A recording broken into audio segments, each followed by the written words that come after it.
Bible مقدس کہتے ہیں کہ جب خدا بولتا ہے تو پہاڑ بھی کانپتے ہیں. خدا بولتا ہے آدمی کے عمل گر جاتے ہیں, لوگ چلا اٹھتے ہیں. تو اس بات کو ایمان میں قبول کریں, یقین میں قبول کریں کہ خدا آپ سے کلام کرنے کو. آمین. اور آج جیسے شکر گزاری کے وسیلے سے خدا کی تمام دی ہوئی نعمتوں کے وسیلہ سے, اس کی تمام برکتوں کے وسیلہ سے خدا اپنے خادم پاسٹر یوسف, ان کا پورا خاندان, خصوصی طور پر بیٹی دبورہ کے لیے خدا ان کی وہ شکر گزاری کر رہے ہیں. اور ایسی صورتحال میں یہ حق بنتا ہے کہ بلند آواز سے کہا جائے کہ اے میری جان تو خداوند کو مبارک ہے, اور اس کی کسی نعمت کو فراموش نہ کر. وہ پھر کہتا ہے کہ اے میری جان تو خداوند کو مبارک ہے. وہ پھر کہتا ہے کہ جو کچھ میرے اندر ہے وہ تیرے قدوس نام کو مبارک کہے. آمین. تو جب ہم اپنے اندر کی بات اپنی آواز کے وسیلہ سے, پرستش کے وسیلہ سے خدا تک پہنچاتے ہیں تو پھر خدا اس کے عوض انسان سے خوش ہوتا ہے. آمین. آمین. تو آج ہم شکر گزاری کے وسیلے سے اپنے رب کو راضی کرنے آئے ہیں. کس کو؟ اپنے رب کو, اپنے مالک کو, اپنے خالق کو. اس لیے ہم اس کو راضی کرنے آئے ہیں کیونکہ اس نے ان کو راضی کیا ہے. ہاللیلویا. آمین. اس کو خوش کرنے آئے ہیں کیونکہ اس نے ان کو خوش کیا ہے. آمین. اور بڑی خوبصورت بات ہے, بائبل مقدس میں تو بڑی باتیں ہیں لیکن ٹائم بڑا ہمارے پاس شارٹ ہے. لکھا ہے کہ تو اپنے بچوں کے بچے دیکھے. زبور 127 میں تو اپنے بچوں کے بچے. تو جب خدا بچوں کے بچے دکھاتا ہے تو یہ بڑی برکت بات ہے. آمین. تو پھر جب خدا بڑا کام کرتا ہے تو شکر گزاری بھی بڑی ہونی چاہیے. میں تو یہ کھلا اس بات کی منادی کرتا ہوں کہ خدا بڑا کام بڑے اور اس کی شکر گزاری بھی بڑی ہونی چاہیے. اور کہا جاتا ہے کہ سب سے جو بڑی نعمت ہے, جو سب سے بڑی برکت ہے دنیا میں رہتے ہوئے, وہ انسان کے لیے اولاد کی ہے. آمین. آمین. اسی لیے خدا کے کلام میں یہ لکھوایا گیا ہے. پڑھیں تو پڑھ لیں, میرے خیال میں پڑھنے کا بھی کام ہی موقع ہوگا ہمارے پاس. زبور نمبر 127 میں بڑی خوبصورت باتیں لکھی ہوئی ہیں. چند باتیں زبور نمبر 127 کو دیکھیں گے تھوڑا سا اور ہم تھوڑی تھوڑی باتوں کو سیکھیں گے.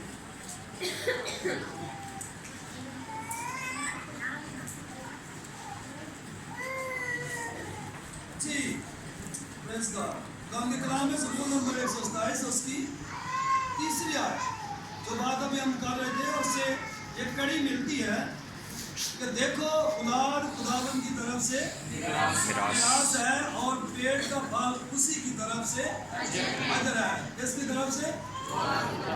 خدا کی طرف سے. جب خدا کی طرف سے یہ برکت ہے اور خدا اپنے منہ کا کلام پورا کرتا ہے. گنتی 23 باب اس کی 19ویں آیت میں لکھا ہے خدا انسان نہیں کہ وہ جھوٹ بولے, نہ وہ آدم زاد ہے کہ اپنا ارادہ بدلے. وہ کہتا ہے کہ میں اپنا کلام پورا کرنے کے لیے بیدار رہتا ہوں. تو جو لوگ اس سے ڈرتے ہیں, جو لوگ اس کی عبادت کرتے ہیں, جو اس کی حمد و ثنا کرتے ہیں, جو اس کے تابع رہتے ہیں, اس کے حکموں کی پیروی کرتے ہیں, عملی جامہ پہناتے ہیں, تو ان کے لیے خدا ضرور اپنے کلام کو پورا کرتا ہے. آمین. یہ وہی کلام ہے جو خدا نے آدم اور حوا کو بنانے سے بھی پہلے اور زندگی دینے سے پہلے کیا. اس نے کہا کہ بڑھو फलो और जमीन को मामलो महकूम करो। आमीन। तो यर्मिया का मुसन्निफ कहता है, यानी यर्मिया नबी की किताब में लिखा है कि जमीन आबादी के लायक है। जमीन किसके लायक है? आबादी के लायक है। तो अगर इसके ऊपर आबादी ना हो तो फिर तो जानवर ही होंगे ना। तो जानवर होंगे तो जो थोड़े बहुत इंसान हैं वो भी उनके हाथों से फाड़े जा सकते हैं। तो खुदा का मंसूबा, खुदा का प्लान, खुदा की पाक मर्जी जोड़े को जोड़ने में और उनके वसीला से औलाद को देने में और इस ज़मीन पर आबादी करके अपने दिल को शादमानी देने में है। आमीन। आमीन। याद रखें, खाली हम भी खुश नहीं होते कि हमें खुदा ने आल औलाद दी है। तो ये सबसे पहले आल औलाद थी किसके पास है? बोले बोले किसके पास थी? ये सारा कुछ तो उसके पास है और वो हमारे साथ खुद खुश होता है। आमीन। इसलिए तो लिखवाया गया है कि देखो औलाद खुदावन की तरफ से, ये खुदावन की तरफ से है, ये किसी इंसान की तरफ से नहीं है। और जब खुदा की तरफ से औलाद है, खुदा की तरफ से ब्लेसिंग है, खुदा की तरफ से आबादी है, खुदा की तरफ से बढ़ती है, तो फिर लाजम और वाजिब है कि खुदा की शुक्रगुजारी भी की जाए और अपनी औलाद को उसी राह पे चलाया जाए जैसे वो बूढ़े होकर भी ना मुड़े। आमीन। क्योंकि ये खुदा की मिरास है, ये खुदा की मिरास है और उसके बाद हमें उसने इनके मुख्तार बनाया। और खुदा का बंदा पलूस कहता है दुनिया के खत में कि मुख्तार में ये बात देखी जानी चाहिए कि वो हर बात में ध्यानदार निकले। हर बात में क्या निकले? यानी जब खुदा ने औलाद की बरकत दे दी, झोली को भर दिया, खानदान में नए मेहमान की आमद हुई, तो अब जरूरी है कि जो मुख्तार है, जो जिम्मेदार है, जिसको जिम्मेदारी दी गई है, वो अपनी जिम्मेदारी को खुदा के कलाम के मुताबिक पूरा करे। आमीन। तो तब जाके हमारी औलाद बायसे बरकत होती है, तब जाके हमारे घराने बायसे बरकत होते हैं, तब जाके हमारी नस्ल दर नस्ल बरकत होती है। इसलिए तो इस तीसरे की किताब में लिखवाया गया है कि जो मुझसे डरते हैं, जो मुझसे डरते हैं, जो मेरे हुक्मों को मानते हैं, मैं उनकी हजारों पुश्तों पर रहम करता हूँ। कितनी पुश्तों पर? तो जो मुझसे डरते नहीं, जो मेरी पैरवी नहीं करते, जो मेरे हुक्मों को नहीं मानते, उनकी बदकारी की सजा तीसरी और चौथी पुश्त तक देता हूँ और वहाँ पे उनका खानदान जो है वो खत्म हो जाता है। पर ईमानदारों के खानदान, रास्तबाजों के खानदान, खुदा से प्यार करने वालों के खानदान हजारों पुश्तों तक कायम रहते हैं। आमीन। और इसकी सादी सी दूसरी डेफिनेशन ये है कि वो खुदा की 1000 साल बादशाही के वारिस भी होंगे और उसके बाद हमेशा खुदा के साथ भी रहेंगे। आमीन। तो ये बहुत बड़ी ब्लेसिंग, बहुत बड़ी बरकत, बहुत बड़ा खुदा का ये काम और बहुत बड़ा उसका कलाम का पुराने का मंसूबा। तो याद रखें, अगर खुदा की मोहब्बत और खुदा का फजल हमारे साथ ना हो तो हम कभी भी ये सारी बरकतें हासिल नहीं कर सकते। ये खुदा की मोहब्बत और खुदा के बेटे के फजल की वजह में बरकतें मिली है। आमीन। यकूब पहले बाप की 70 याद नहीं कर, लेकिन पढ़ेगा जरा, रहनुमाई करेंगे नहीं पढ़ने में। ये यकूब का खत पहला बाप 70 में आया।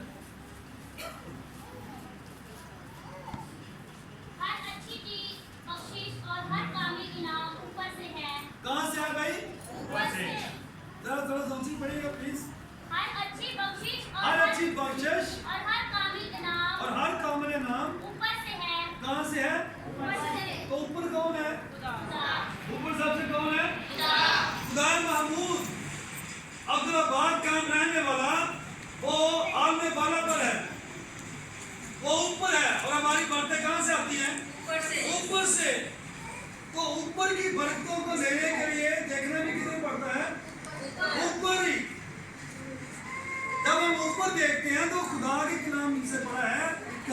बख्शिश और कामिल नाम ऊपर से है, और ऊपर वाले का नाम रखा गया है नूरों का बाप, जिसमें कोई तारीकी नहीं है, जिसके बातों में कोई शक नहीं है, जिसके कलाम में कोई शक नहीं है, जिसने अपने कलाम को हमेशा पूरा किया और हर वक्त वो पूरा करता रहेगा। आमीन। तो आइए, बड़ी खुशी की बात है, हम बेटी के वसीला से शुक्रगुजारी कर रहे हैं, और बेटियों का बड़ी खास बरकत है, बड़ी खास नेमत है।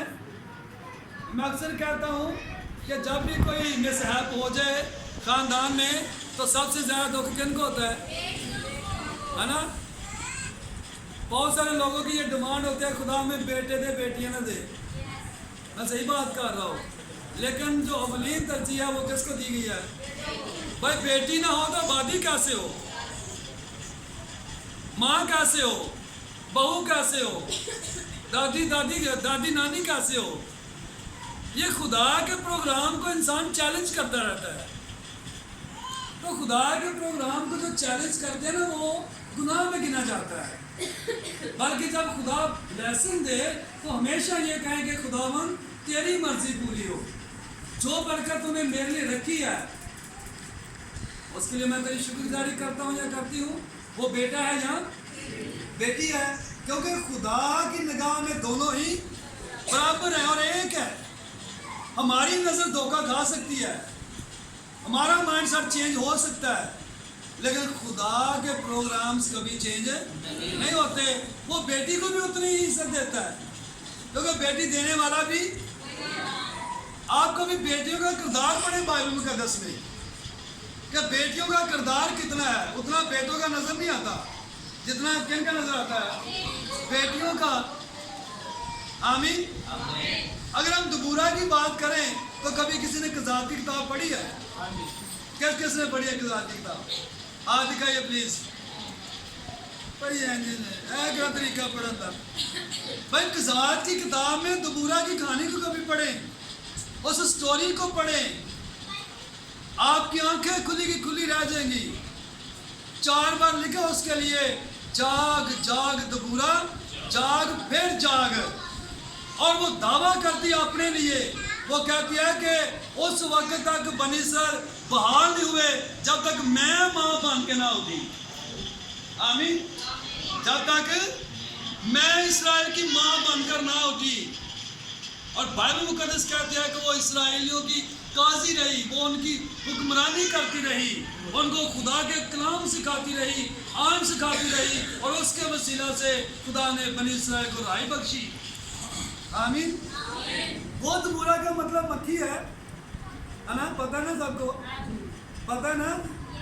कई मक्खियां लड़न वाली होंदियां ने, ठीक है? ते भैन चांदनी ना तेरा भी बड़ा सोहना है ते कुड़ी का भी बड़ा सोहना है। ये वो मक्खी बने जिन्हें विचों शहद निकलता है। आमीन। केड़ी मक्खी भाई? शहद की मक्खी। और शहद जो है वो आपकी आंखों को रौनक देता है, आपके दिल को तकवीत देता है, आपकी बॉडी को वो स्ट्रॉन्ग करता है। आप इसके अंदर खुदा की इतनी मोहब्बत भर दें, जैसे एक मक्खी जो है वो मुख्तलिफ किस्म के फ्रूट्स को और उसके पत्तों को, उसके फूलों को खाती है, तो फिर जाके एक खूबसूरत शहद का छत्ता बनता है। और फिर वो जो शहद होता है वो इंसानों के लिए तकवीत का बायस बनता है। तो आप इस बेटी के बारे में क्या सोचती हैं? इसका पापा क्या सोचता है? क्या ये एक ऐसी माँ बनेगी कल को कि जो दबूरा की तरह हो? क्या ये एक ऐसी बेटी बनेगी जो आस्तर की तरह हो? क्या ये एक ऐसी बेटी बनेगी जो रूत की तरह हो?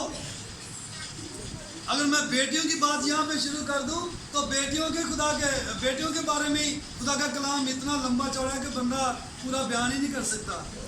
उनके किरदार कैसे हैं और वो कैसी बेटियां हैं जो बाइबल मुकद्दस में मरकूम हैं, क्योंकि वो किसकी तरफ से मिली है? किसकी तरफ से मिली है? खुदा की तरफ से मिली है। और उन्होंने बड़े एहसन तरीके से अपनी जिंदगी के तमाम किरदारों को निभाया है। आमीन। और बेटी दे तो ऐसे ही तरबियत उनको देनी है, ऐसे उनको सिखाना है, क्योंकि उनको बताना है कि भाई तू खुदा की मिरास है, मैं तो सिर्फ मुख्तार हूँ। मैं तो जिम्मेदार हूँ। क्या लिखा खुदा के कलाम में? इब्से छठे बाब की पहली आयत को पढ़ें प्लीज मेरे साथ। इब्से छठा बाब पहली आयत,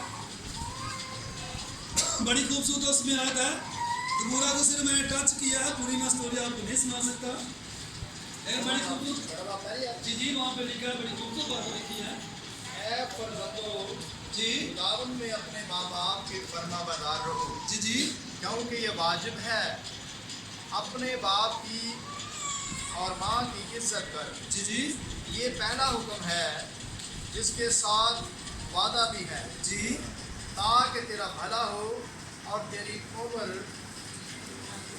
जमीन पर दराज ज़मीन हो। पर दराज हो। और अगली अगली खास बात है जो जिस पॉइंट में हम बात कर रहे हैं ना उसके बारे में अगर लिखा हुआ है वो और पढ़े ऐ प्लीज। औलाद वालों, ऐ औलाद वालों, तुम अपने फर्जंदों को तुम अपने फर्जंदों को गुस्सा ना दिलाओ, गुस्सा न दिलाओ। बल्कि खुदावन की तरफ से किसकी तरफ से?